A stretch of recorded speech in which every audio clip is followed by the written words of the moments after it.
47, in terza posizione al via con la batteria numero 9.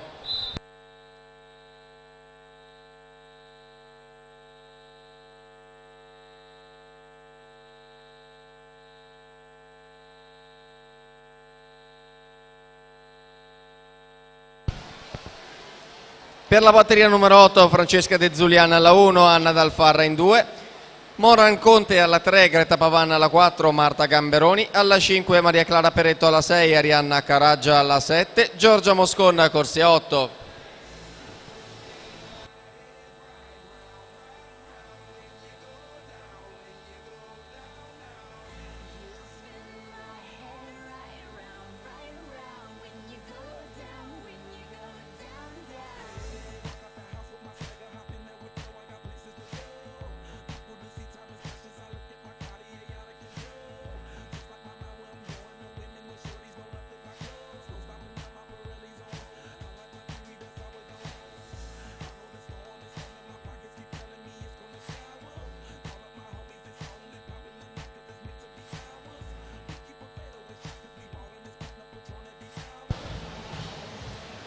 (1:00:91), ci stiamo avvicinando alla soglia del minuto. Questo è il tempo di Sofia Tarocco, con cui si aggiudica la serie e la testa provvisoria della classifica.